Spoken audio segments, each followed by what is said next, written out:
Yes friends, आज हम लेकर आए हैं आपके पास चैप्टर 3 टीएस गरेवाल बुक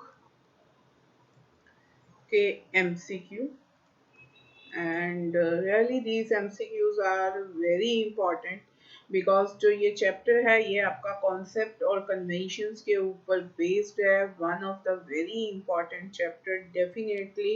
इसमें से 2 या 3 एमसीक्यू आपको अपने फाइनल टर्म में दिखने को जरूर मिलेंगे। तो फर्स्ट आपके पास है business entity concept. Business entity concept होता क्या है, पहले हमें ये पता होना चाहिए। According to business entity concept, your business, this is your business, और ये कौन है हमारे पास, ओनर है। Both are different entity, right. तो ये दोनों आपकी डिफरेंट एंटिटी होती हैं। इसी के ही ऊपर आपका कैपिटल का कॉन्सेप्ट, ड्राइंग का कॉन्सेप्ट जो है वो बेस रहता है। ट्रस्ट मी स्टूडेंट्स, आप लेक्चर को आराम से सुनिए बिकॉज जो ये मैं आपको एक्स्ट्रा बातें बता रही होती हूँ उसमें से भी कोई एमसीक्यू आपका जरूर बनकर आ सकता है। डन। तो हमारे पास जो है क्वेश्चन है according to business entity concept, ये 4 ऑप्शन दे रखी हैं जिसमें फर्स्ट क्वेश्चन ऑप्शन है transaction between the business and its owner are not recorded. Transaction between the business and its owner are recorded to be one single entity. Transaction between the business and its owner are recorded from the business point of view. From the business point of view, right?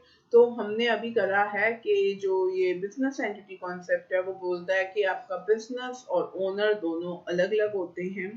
लेकिन एक point आपको याद रखना चाहिए कि हमारे पास commerce में जितनी भी ट्रांजैक्शन करी जाती हैं उस केस में आप बिजनेस के पॉइंट ऑफ व्यू से ट्रांजैक्शन करते हैं। तो यहाँ पे जो आंसर निकल के आने वाला है वो रहने वाला है C. Second, according to money measurement concept. अब पहले पॉइंट आता है कि मनी मेजरमेंट कॉन्सेप्ट कहता क्या है। मनी मेजरमेंट कॉन्सेप्ट बोलता है कि सारी ट्रांजैक्शन जिसमें क्या इन्वॉल्व है, मनी इन्वॉल्व है, सिर्फ वही ही अकाउंटिंग में रिकॉर्ड करी जाएंगी और जिसमें मनी इन्वॉल्व नहीं है वो रिकॉर्ड नहीं की जाएगी। आप कहेंगे कि किसमें मनी इन्वॉल्व नहीं है, like strike off the employees. आप देखेंगे इसमें मनी इन्वॉल्व नहीं है तो ये आपकी बिजनेस ट्रांजैक्शन नहीं है, इसको आप बुक्स में रिकॉर्ड नहीं करोगे। Health of the employees, no matter, ये इम्पोर्टेंस रख रहे होते हैं, like honesty of the employee. Done. तो ये सारी जो ट्रांजैक्शंस हैं ये सारी नॉन मॉनेटरी ट्रांजैक्शन है, इनकी आपकी अकाउंटिंग में कोई भी जगह नहीं है according to money measurement concept. अब इसने क्या पूछा था, according to money measurement concept all transaction and events are recorded. यहाँ बोल दिया गया ऑल ट्रांजैक्शन, चाहे वो मॉनेटरी हो चाहे नॉन मॉनेटरी हो, तो ये सीधा सीधा गलत हो रहा है। All transaction and event which can be estimated in money term are recorded in the books, तो ये भी गलत है। estimation की कोई भी जगह अकाउंटिंग में नहीं होती है।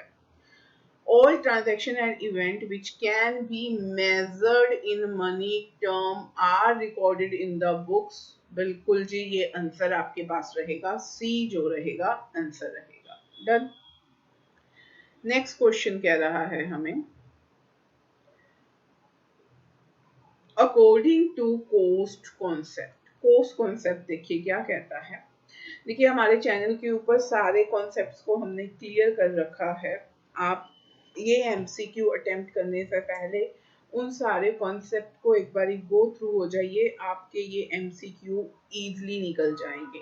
एक बात मैं और यहाँ ऐड करना चाहूंगी कि ये जरूरी नहीं है जो यही एमसीक्यू है इनमें से ही कोई क्वेश्चन आंसर बनकर आएगा। MCQ is really very basic and deep knowledge. आपको उस कॉन्सेप्ट के बारे में हर एक एस्पेक्ट पता होना चाहिए, तब आप कहीं एमसीक्यू जो है वो अटेम्प्ट कर सकते हैं। इसकी चार ऑप्शन दे रखी हैं। Assets are recorded at the value paid for acquiring them. जब आप उनको एक्वायर कर रहे थे, मतलब जब आपने उनको बाय करा था, तब जो वैल्यू पे करी थी। Assets are recorded by estimating the market value at the time of purchase wrong, are recorded at lower of cost or market value, ये भी नहीं करते हैं, none of the above। यहाँ पे जो आंसर रहेगा वो ए रहेगा, तो none of the above भी इसका आंसर नहीं होने वाला। तो कोस्ट कॉन्सेप्ट कहता है कि जिस वैल्यू पे आपने एसेट को एक्वायर्ड करा है, उसी पे आप नोट डाउन करेंगे। लाइक मशीनरी को जिस अमाउंट पे आपने बाय करा है, फर्नीचर को जिस अमाउंट पे बाय करा है, ट्रैक्टर को जिस अमाउंट पे बाय करा है, आपको वही वैल्यू जो है अपनी बुक्स में आप डालते हैं। Done. Next, going concern concept. Going concern concept option क्या दे रखी हैं? Assets are recorded at cost and depreciated over their useful life.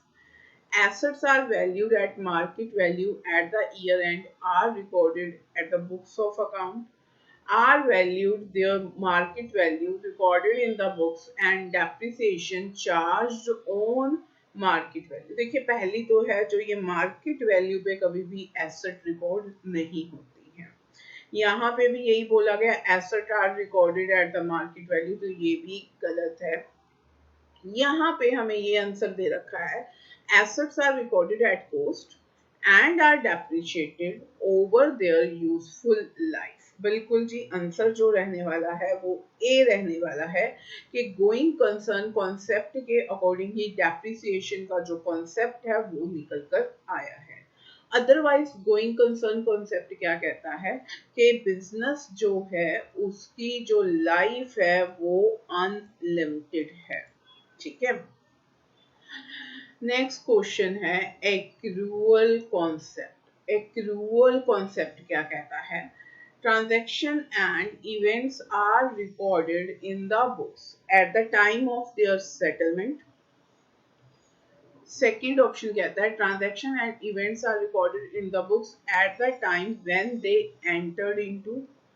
Third option बता रहा है transaction and event may be recorded either at the time of their settlement when they are entered into none of the above। तो यहाँ पे जो answer निकल कर आएगा वो रहेगा बी।